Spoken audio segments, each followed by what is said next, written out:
Me gusta empezar con esto del paracaidismo porque el incidente en paracaídas es el riesgo más feo que uno puede vivir y vuelvo al principio. Solo podemos confiar en tres cosas: en nuestra preparación, en la responsabilidad con que hemos hecho cada uno de los pasos para saltar en ese paracaídas y en el equipo humano y material que me rodea. Fíjense que es una analogía ideal para hablar de incidentes de seguridad, ¿no?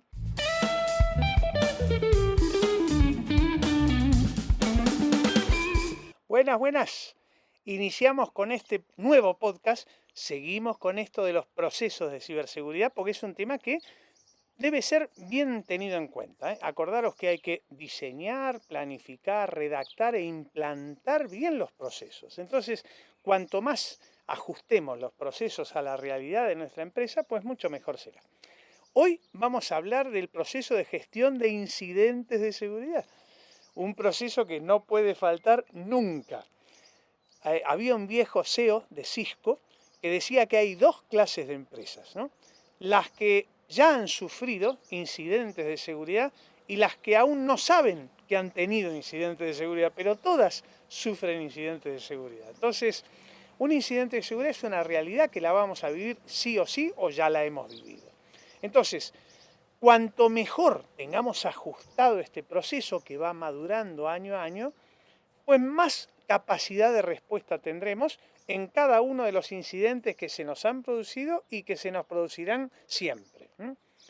A mí me gusta mucho poner la analogía, ya han visto en otros vídeos, yo fui paracaidista muchos años, soy un enamorado del paracaidismo, creo que es la actividad más bonita que tiene un ser humano como deporte de riesgo, es volar realmente, en uno moviendo dedos puede cambiar y volar literalmente, ¿no? Hasta antes de abrir el paracaídas.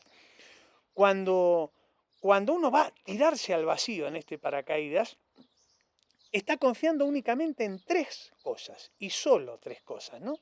La preparación personal que hemos tenido sobre esa actividad, la responsabilidad con que hemos hecho cada una de las cosas, el plegado del paracaídas, el cuidado de mi paracaídas, el tensado de las cuerdas, el enroscar cada cosa con el máximo detalle. Un error nos cuesta la vida. Entonces, esa responsabilidad con la que hemos hecho las cosas es trascendente. Y por último, el equipo, ¿no? Tanto humano como material. El equipo que nos rodea, el piloto, nuestros instructores, los que están monitorizando de abajo y el equipo que yo tenga, ¿no? El equipo personal mío, el altímetro, el casco, el paralert, cada una de las cosas que voy preparando, ¿no? ¿Cómo sabemos que estas tres cosas están en orden, ¿no? Lo sabemos por la tranquilidad con la cual uno salta del avión, ¿no? Pero en realidad eso es cuando el azar es mínimo y hemos logrado acotar el riesgo al máximo.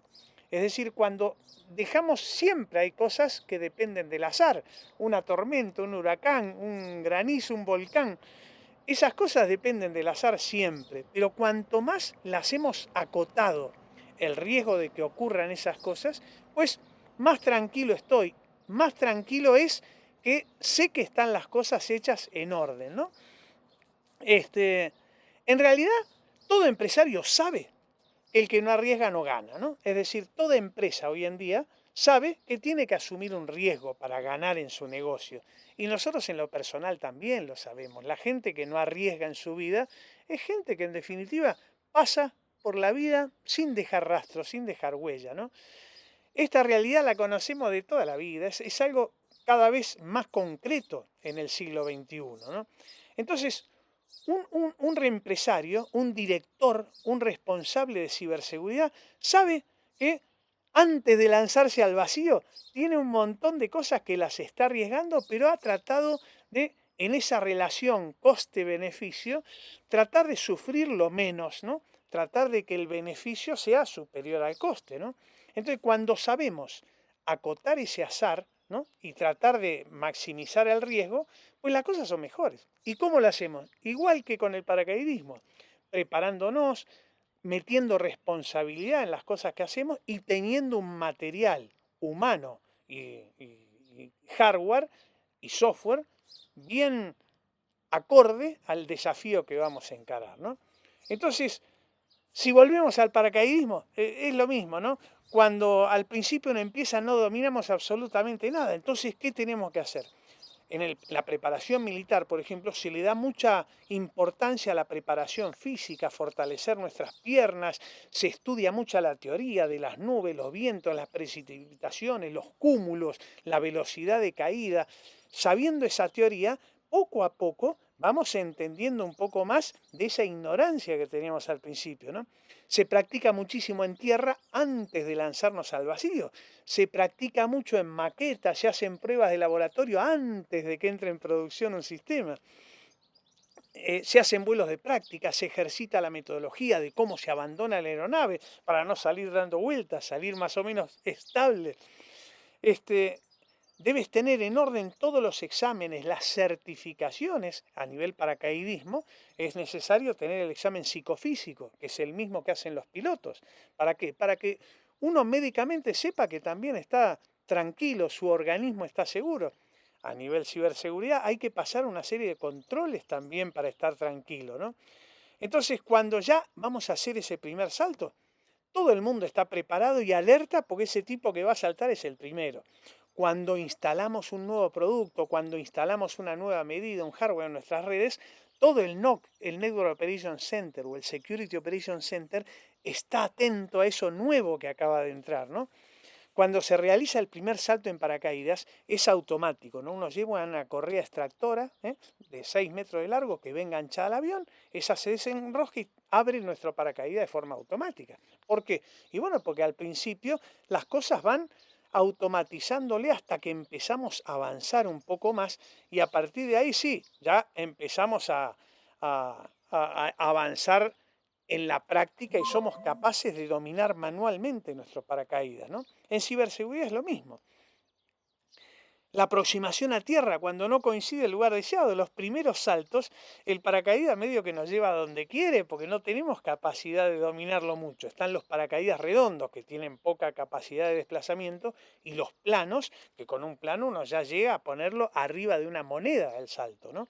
Pero bueno, en los primeros saltos, las primeras veces que empezamos a manejar ciberseguridad, el rumbo no está del todo claro. Yo siempre pongo como anécdota, yo mis primeros saltos en paracaídas los empecé haciendo en un aeroclub en Lobos, en la ciudad de Lobos, en Buenos Aires, y luego ya me fui a vivir, me fui destinado militarmente a la brigada de paracaidismo que estaba en Córdoba. Y yo ya tenía cierta experiencia y empecé a ser instructor de paracaidismo. Y había dos grandes aeroclubes cerca de la ciudad de Córdoba. Córdoba en Argentina es la segunda ciudad más grande del país, es como si fuera Cataluña, digo, Barcelona, aquí en España, ¿no? Y en los dos aeroclubes, uno era en la ciudad de Altagracia y otro en la ciudad de Cosquín. Cosquín es una ciudad preciosa y muy conocida por un festival de folclore argentino, que es el Festival de Cosquín, que de ahí han salido grandes músicos en Argentina, ¿no? Este aeroclub de Cosquín, la anécdota típica era que estaba al lado, muy cerquita de un manicomio. Y ese manicomio tenía un patio enorme, muy, muy grandote, donde en general a la mañana y al mediodía, a la tarde, soltaban y dejaban que la gente que estaba internada en ese manicomio tuviera posibilidad de estar en el patio. Entonces nuestra gran broma de novato, cuando uno saltaba por primera vez, el que lo tira del avión es un instructor, ¿no? Que a veces lo tira e inclusive salta atrás de él para estar más tranquilo. Entonces, nuestra gran broma de novato era tratar de tirarlos arriba del manicomio para que caigan en el patio del manicomio, que era una sensación espectacular. Y la gente que estaba internada en el manicomio, como una o dos veces al mes siempre caía un paracaidista ahí adentro, ya era un festejo para todos ellos y lo rodeaban y era muy gracioso. Realmente lo hacíamos con mucha gracia y en el sentido sano de esto, ¿no? Entonces eran las novatadas típicas. En ciberseguridad, cuando uno inicia en esta carrera de la ciberseguridad, el ser aprendiz, el ser novato, también tiene su precio, ¿no? Entonces, tenemos que empezar, siempre empezaremos como novatos, agradeciendo si atrás tenemos gente que nos sepa instruir bien para que las cosas sean seguras, como en el salto de paracaídas, ¿no? Entonces, cuando ya se hace el salto de apertura manual, uno ya se siente muy, muy seguro, ha hecho varios saltos automáticos y ya empieza con el proceso de apertura manual que nos da la experiencia de todas esas incidencias que podemos tener en paracaidismo y que el precio es el más alto de todo porque nos cuesta la vida, nos cuesta rompernos la cabeza. Entonces, esas incidencias que suceden siempre en paracaidismo, al igual que en ciberseguridad, fíjense que lo que me interesa recalcar es que en una actividad de tanto riesgo como es el paracaidismo, en la que nos jugamos tanto como la propia vida, las cosas, las incidencias que puedan suceder, cuanto más las minimizamos, cuanto menos dejamos que juegue el azar en esa incidencia, ¿eh? Estamos preparándonos mejor.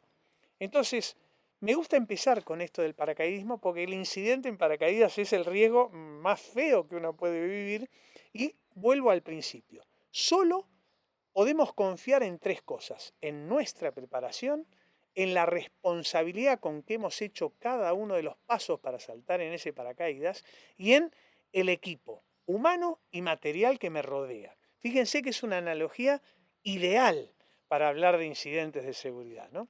Entonces, sobre esta primera reflexión inicial, voy a hablar de la gestión de incidencias refiriéndome al libro de Ciberseguridad, una estrategia informático-militar.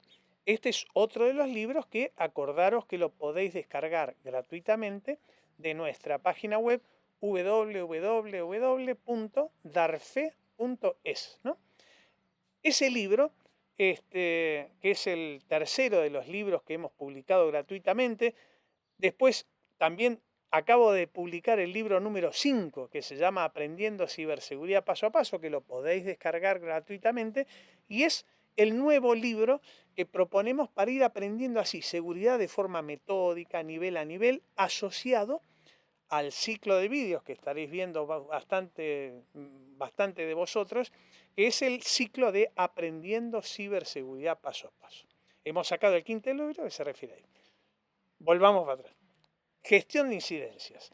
Vamos a tomar como referencia el libro Ciberseguridad, una estrategia informático-militar, que, insisto, lo tenéis gratuito en la web.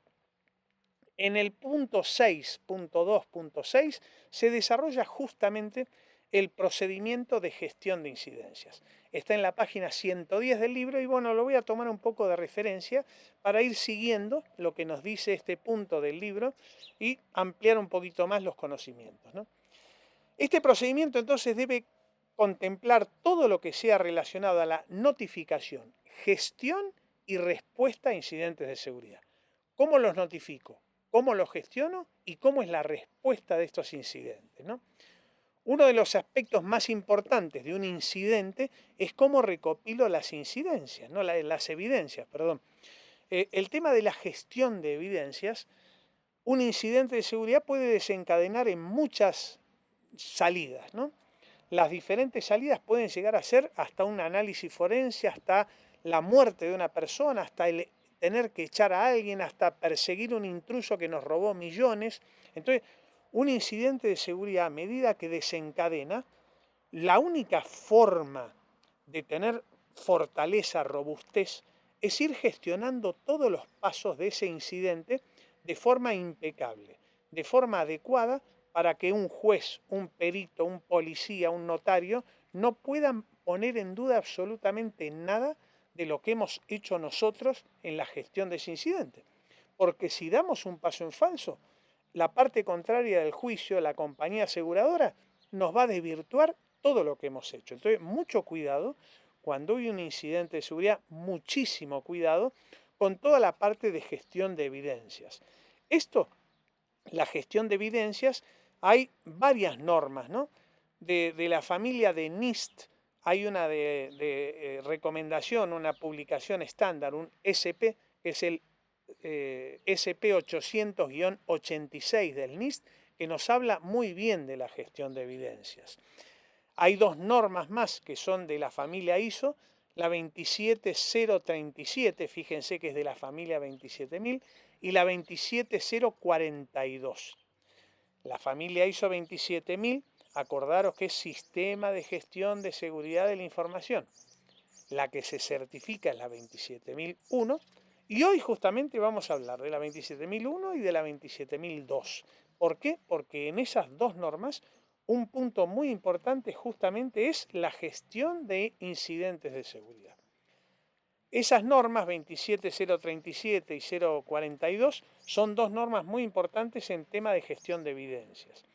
Y después hay dos normas españolas, normas UNE, una norma española quiere decir que son las 71505 y las 71506, que también nos hablan bastante de cómo se gestionan las evidencias. ¿Por qué me detengo a hacer hincapié en esto? Porque, insisto, un paso en falso, una evidencia que no le he tratado tal cual dice cada una de estas normas. Si no lo he hecho, el día que esto desencadene en un juicio, en el pago de un seguro, nos lo van a tirar abajo. Entonces, primer aspecto importante a no olvidar. Cuando gestiono un incidente, cuidadísimo con la gestión de cada una de las evidencias de ese incidente de seguridad. ¿Está bien? Después, en el libro, yo siempre hago hincapié desde hace 25 años atrás que hay una RFC, Request for Comment. Acuérdense que las RFC son las que estandarizan todos los procedimientos y cuestiones de Internet. Hay una RFC muy vieja, que es la RFC 1244. Esta es el handbook, el libro de seguridad. Esta RFC es muy didáctica, ya fue obsoleta, fue dejada atrás por una que es la 2196, pero lo que me interesa es la metodología que nos propone la RFC 1244. ¿Por qué? Porque nos habla de dos caminos a seguir ante incidentes de seguridad. El primero se llama proteger y proceder, y el segundo se llama seguir y perseguir. Entonces, dependiendo del estado, el umbral que yo tenga de ciberseguridad en mi organización, yo, si recibo un incidente de seguridad y no tengo las cosas bien hechas, bien maduro, bien avanzado, bien capacitado el personal, solo puedo protegerme. Es decir, desenchufo los cables de red, apago los sistemas para que eso no siga progresando a más. ¿Qué inconveniente tiene la estrategia de proteger y proceder? Bueno, que cuando enchufe de vuelta las redes, levante mi sistema, eso va a volver a suceder ese incidente. Entonces, es una protección muy poco duradera en el tiempo, ¿no? Sin embargo, la segunda acción, el segundo camino, el de seguir y perseguir, ese es la estrategia buena, robusta, seria. Pero claro, ¿qué quiere decir seguir y perseguir? Seguir y perseguir implica que si tengo un incidente de seguridad, yo estoy cara a cara con un enemigo, un intruso, un hacker que está queriendo causarme daño. Entonces yo tengo que tener buenas herramientas, buena capacitación, buenos planes de recuperación, buenos planes de contingencia, buenos backups, herramientas para tratar de negociar con ese intruso el ancho de banda, derivarlo a las honeypot o honeynet, zonas de sacrificio, poder observar, capturar su tráfico. Tengo que tener una infraestructura de ciberseguridad madura, ¿no? Pero gracias a Dios, cuando logramos tener ese tipo de infraestructura, yo puedo estar cara a cara conviviendo con ese enemigo, siguiendo y persiguiendo cada uno de los hitos, cada una de esas evidencias que me va dejando. ¿Para qué? Para llegar a la raíz del problema. Y cuando yo llego a la raíz de ese incidente de seguridad, puedo erradicarlo definitivamente. Entonces, algún día, si tenéis tiempo, darle una miradita. RFC 1244 porque realmente es muy interesante, ¿eh? Entonces, ¿qué aspecto debemos tener en cuenta concretamente, ¿no?, de un procedimiento de gestión de incidentes? ¿Cómo es la metodología de notificación? Es decir, cómo escalo, cómo debo notificarlo, si tengo los formularios, la cadena de contacto, el correo, cómo gestiono todo ese incidente y cómo la respondo, cuál es la reacción que voy a tener ante eso, ¿no? El alcance de un procedimiento de gestión de incidentes, cuáles son las áreas involucradas, cuáles no, cómo debo gestionar dentro de ese ámbito concreto, si lo escalo a otras sedes, si voy a tener en cuenta que es de red, que es de TI, qué ámbito, cuál es, dónde queda acotado eso dentro de mi organización.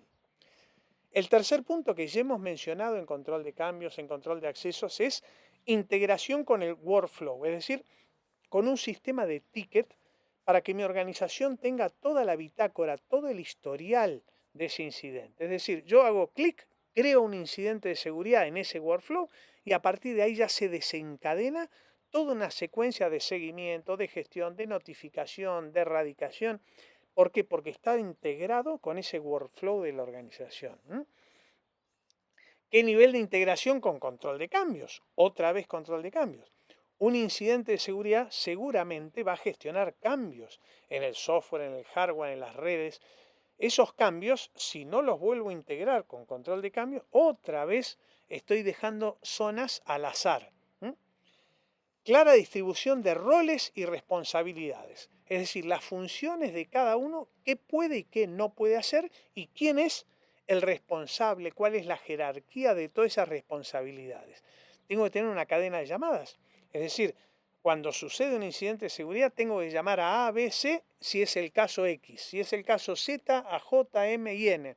Tengo que tener muy claro porque hay situaciones en las cuales se puede hasta desencadenar lo que se llama el comité de crisis porque el incidente se nos está yendo de las manos. ¿Qué mecanismos tengo para monitorizar, para generar alarmas y para escalar esas incidencias? Es decir, ¿con qué herramientas yo puedo hacer ese seguir y perseguir que estamos hablando, ¿no? ¿Cómo voy a generar los informes, las estadísticas, el análisis de eso para generar acciones de mejora? Es decir, un incidente de seguridad sí o sí va a formar parte del ciclo de vida de la seguridad. Plan, do, check, act.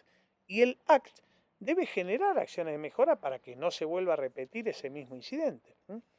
Y por último, todo el tema de la recopilación de evidencias, que acordaros que es el foco tal vez más importante a considerar ante incidentes de seguridad. Debo no dejar nada librado al azar. No puedo dar ningún paso en falso con todas esas evidencias del incidente que se está produciendo. Esas son las grandes líneas, ¿no? Pero vamos a irnos, por ejemplo, al estándar, ¿no?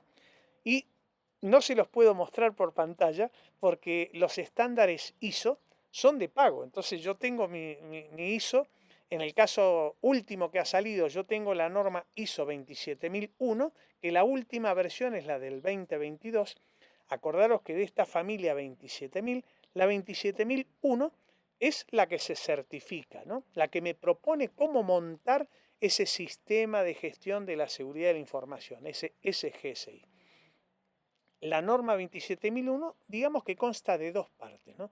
El cuerpo, que es toda la parte de organización, y el anexo A, donde me dice todos los controles que debo tener en cuenta en Statement of Application, el SOA. En mi organización yo tengo en la norma ISO, tengo en el orden de 100 y pico de controles. Cada uno de esos controles, dependiendo del ámbito que yo quiera certificar, aplicarán N cantidad de controles. De los 100 y pico aplicarán 90, 80, 70, los que fueren, ¿no? Esos están mencionados en el anexo A de la norma ISO 27001. Y luego la norma 27002 es la que nos desglosa el detalle de todos estos controles de ciberseguridad. Entonces, de incidentes de seguridad, concretamente, el control 5.24 me habla de gestión, planificación y concretamente se llama así, gestión, planificación y preparación de los incidentes de seguridad de la información. Ese es el punto 5.2.4 de la norma ISO 27002 del año 2022.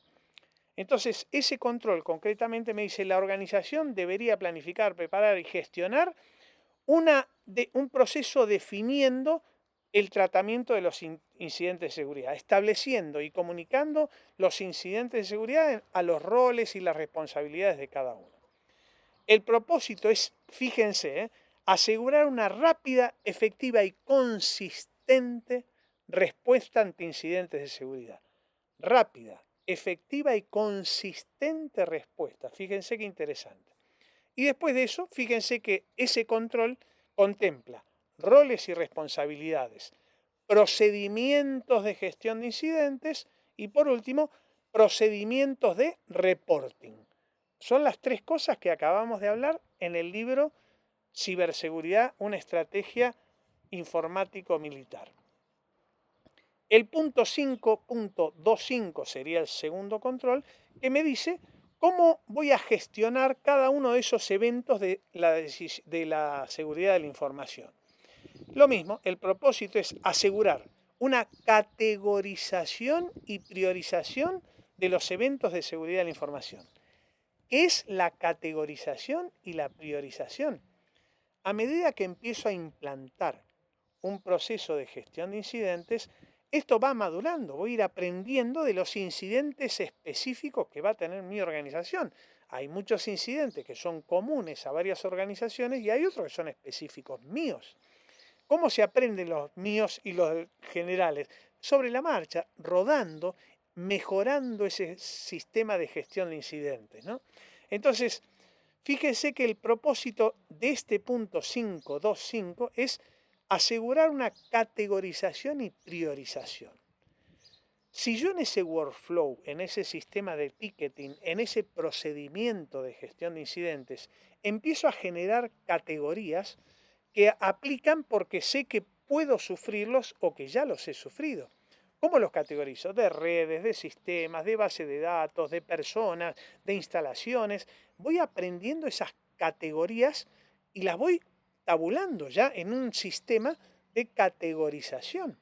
A mí me han aplicado estas 4 categorías y preveo que a su vez puede haber incidentes humanos, incidentes de páginas web, incidentes de correo electrónico y voy categorizando. Cuanto más categorice eso, pues mejor, más rápido, más eficiente y más consistente va a ser mi respuesta. Esa es la categorización. Y la priorización es el otro factor clave, categorización y priorización. ¿Qué es priorizarlo? Bueno, cuando un incidente de seguridad supera tanto impacto económico, cuando impacta tantas áreas de la organización, cuando demora más de tantas horas resolverse, voy priorizando a incidentes que lo trato con máxima prioridad porque me está desmoronando la empresa, con máxima prioridad porque me está volteando todas mis redes. Entonces empiezo a priorizarlo y eso también es algo que vamos a ir madurando o pensándolo previo para que cuando suceda ese incidente pueda reaccionar lo antes posible. Categorización y priorización. Ese es el punto 5.2.5 de la norma 27002. Y por último, el punto que me interesa es el 5.2.6 de la norma ISO 27002, que me dice respuesta respuesta a incidentes de seguridad de la información. Este control debería ser respondido en acuerdo con los procedimientos que ya tengo documentados. ¿Cuál es su propósito? Asegurar una eficiente y efectiva respuesta a los incidentes de seguridad. Entonces, aquí estamos hablando de cómo preparo la respuesta concreta a los incidentes de seguridad. Y me da una serie de medidas que deberían ser incluidas, ¿no?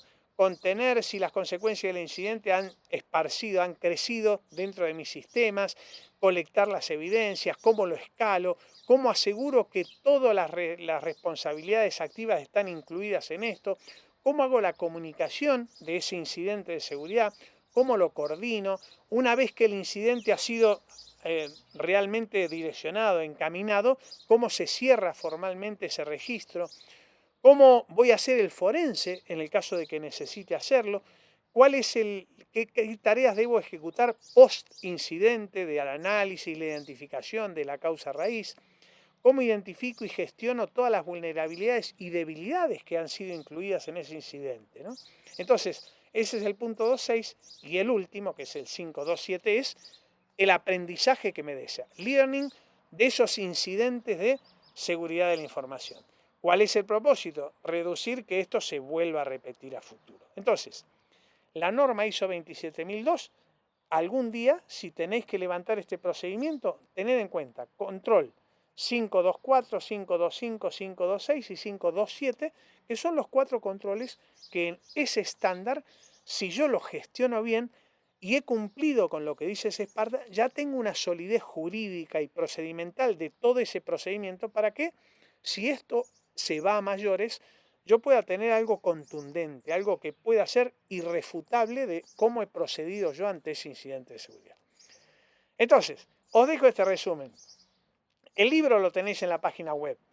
En ese libro buscad los procedimientos. Empezad a buscar, hay muchas guías, hay una del Ministerio Interior de España, que hay una guía de control de incidentes que merece la pena. Os voy a dejar el enlace en los comentarios de este podcast para que lo tengáis en cuenta. Entonces, este es un proceso fundamental. Acordaros que como el paracaidismo, cuando salto y me tiro al vacío, esos incidentes de seguridad, cuanto más los prevea, cuanto más los prepare, cuanto más los piense, pues mucha más rápida y consistente va a ser la respuesta, el tiempo, la capacidad de reaccionar a esos incidentes que ya he tenido o que sí o sí voy a tener en mi organización.